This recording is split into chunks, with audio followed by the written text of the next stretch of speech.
पहली बात तो किसी में जो दोष दिखाई दे रहा है वो हमारे अंदर है, तभी हमें दिखाई दे रहा है, नहीं दिखाई देगा। अगर हमें दूसरा गंदा दिखाई दे रहा है तो आप गंदे हैं, दूसरा झूठा दिखाई दे रहा है तो आप झूठे हैं, दूसरा आपको नाना प्रकार के कुमार्गामी वृत्तियों वाला दिखाई दे तो आपके अंदर नाना प्रकार की कुमार्गामी वृत्तियां हैं। जब आप में राम आ जाएंगे तो सब में राम देखोगी, श्याम आ जाएंगे तो सब में श्याम देखोगी। ऐसे ही जो दोष दिखाई दे रहा है वो तुम्हें है, फिर आपको लौट पड़ना चाहिए बाहर से। ये अपना ही घर गंदा है तो मैं दूसरे को क्या देखूं। तेरे भावे जो करे भलो बुरो संसार, नारायण तू बैठ के अपनो भवन बुहार। अपने हृदय को साफ कर, कैसे? नाम जप।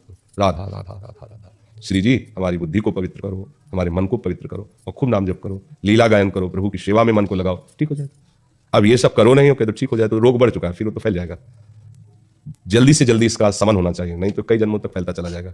पर दोष दर्शन, पर निंदा, पर श्रवण और कथन, ये जितना आदमी को नष्ट करती है उतना और कोई नहीं।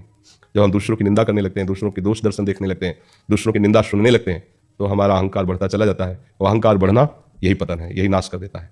इसलिए अहंकार गलित हो और दैन्यता आवे, दूसरों में प्रभु दिखाई दे, ये बात हमारी है। भक्त का क्या है? सब में अपने प्रभु को देखना। अगर कहीं दोष दिखाई दे रहा तो लौट पड़ता है, हमारे अंदर है। जैसे हम हरा चश्मा लगाए हो तो बाहर हरा ही दिखाई देगा, यद्यपि हरा ना भी हो तो भी दिखाई देगा। ऐसे ही हमारी दृष्टि दूषित है, इसलिए हमें दूसरे में दोष दिखाई दे रहे हैं। तो हमें चाहिए कि हमें नाम जप के भगवत लीला गुण के प्रभाव से अपनी बुद्धि को निर्दोष करना चाहिए, अपनी बुद्धि को। ऋषिपाल खतौली से। आप भक्ति मार्ग के लिए श्रीधाम वृंदावन आए हैं या रह रहे हैं? नैन अछत दिशत नहीं यह माया कर रूप।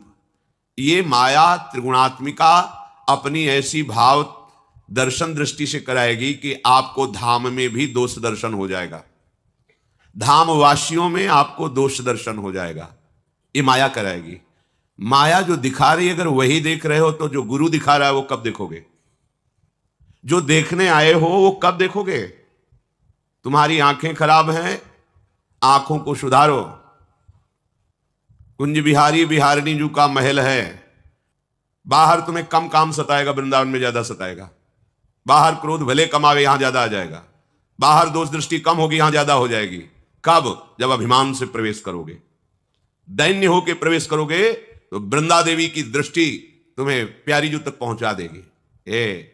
सावधान होकर सुनिए, कभी भी मैं किसी की भी निंदा ना करूं, किसी के कभी मैं दोष ना देखूं। यह देखा जाता है कि बड़े महापुरुषों के पास रहने वाले उपासकों में आपस में होड़ लगने लगती है इस बात की कि मैं प्रधान सेवक हूं, इनका मैं प्रधान सेवक हूं, मैं प्रधान अधिकारी हूं, मैं प्रधान सद्गुणों से युक्त इनके समीप रहने वाला हूं। यह बहुत धोखा है। अमान पदवी से हट चुके हो आप, तो सेवक भाव खत्म हो चुका है। तो फिर आपकी सेवा क्या रह गई? वो नाटक हो गया, उसी को कहते हैं ढोंग। सेवा नहीं रह गई। गुरुपद पंकज सेवा तीसरी भक्त शर्त अमान, सबहि मान प्रद, आप अमानी, ये सेवक का स्वरूप है। ये कैसे आ गया तुम्हारे अंदर? ये बुरा, ये दोषी, ये तभी आया जब आपको अहंकार हो गया। नहीं तो दूसरों के दोष देखने की वृत्ति ही केवल अहंकार में है, दूसरी किसी वृत्ति में नहीं। अहंकार की वृत्ति में ही दूसरों के दोष दिखाई देते हैं। जो अपने में सद्गुण का आरोप किया है नहीं, उसे अहंकार कहते हैं। इसलिए हे प्रभु कृपा करो, मैं कभी किसी की निंदा ना करूं, कभी किसी के दोष ना देखूं, अमृतमयी मीठी वाणी बोलूं। अमृतमयी वाणी, प्रभु की वार्ता के सिवा जितनी वार्ता वो मृत वाणी है। मृत्यु लोक के किसी भी व्यक्ति वस्तु स्थान की महिमा का गान करना, ये मृत वाणी है। अमृत वाणी प्रभु के नामामृत, लीलामृत, गुणामृत, चरितामृत, इनका गान करना, ये अमृत है। मरण धर्मा पुरुष के सद्गुणों का अगर आप गान करोगे तो आपके हृदय में मृत की ही तो महिमा आएगी, अमृत को नहीं आएगी ना। मृत पद की, यहां जितने पद है सब मृत है, यहां जितना सम्मान है सब मृत है, यहां जितनी संपत्ति है सब मृत है, यहां जितने रूप गुण है सब मृत है, क्योंकि इसका नाम ही मृत्यु लोक है। मृत्यु लोक, यहां जो भी देख रहे हो सुन रहे हो सब मायाकृत है।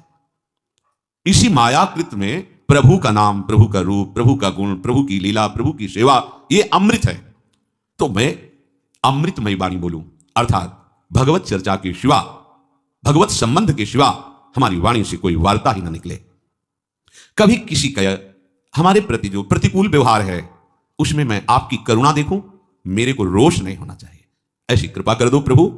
कभी नहीं जागे प्रभुता मद, कभी न हो तिल भर अभिमान, समझूं निज को नीच तृणादपि, रहूं विनम्र नित्य निर्माण, कभी न दूं मैं दुख किसी को, कभी न भूल करूं अपमान, कभी न परहित हानि करूं मैं, करूं सदा सुख हित का दान। प्रभो कृपा कर मुझे बना लो, अपने नित्य दास का दास। प्रभु कभी मेरे मन में आप और आपके निज जनों के प्रताप का जो प्रभुता है, जो वैभव है, जो सम्मान है, उसका कभी मैं भोग करने वाला ऐसा भाव कभी ना हो। कभी मेरे अंदर ये बात ना आवे कि मेरा प्रभाव है। नहीं, हे प्रभु आपका प्रभाव है, आपके निज जनों का प्रभाव है, हम तो उनके दास हैं। कभी प्रभुता का भाव मेरे अंदर ना आ जाए कि मैं कुछ हो गया हूं, प्रभुता का मद ना आ जाए। प्रभु ऐसी कृपा करो कि तिल भर कभी किसी बात का अभिमान ना हो जाए। मैं अपने को सदैव तृण से भी नीच समझता रहूं, विनम्र रहूं, नित्य मान रहित जीवूं, निर्माण मान नहीं। हे नाथ, मेरी कोई एक ऐसी भी वृत्ति ना उदय हो कि इस चराचर जगत में कोई एक भी दुखी हो जाए मेरी चेष्टा से। वो अपनी समझ से दुखी हो उसकी बात है, हमारी कोई चेष्टा ना हो जिससे किसी एक को भी दुख पहुंचे। ऐसी कृपा करो। मैं सदैव सबको सुख पहुंचाने वाली वाणी बोलूं, जिसमें सबका परम मंगल हित हो, ऐसी ही मेरी चेष्टा हो। प्रभु कभी किसी का अहित, कभी किसी की हानि, ऐसा मेरा विचार ही ना आवे, ऐसी कृपा कर दो। और हे नाथ, कभी न रोऊं निज दुख में, सुख की करूं नहीं कुछ चाह, सदा रहूं संतुष्ट सदा, पद रति रत विचरूं बेपरवाह, प्राणी पदार्थ परिस्थिति में हो, कभी न मेरा राग द्वेष रहे न किंचित, कभी हृदय में जग आशा ममता कालेश। प्रभु ऐसी सामर्थ्य दे दो, चाहे जितना बड़ा रोग हो, चाहे कोई भी मेरा अपमान कर दिया हो, चाहे जितनी प्रतिकूल परिस्थिति हो, मेरे आंसू नहीं निकलने चाहिए, क्योंकि आंसू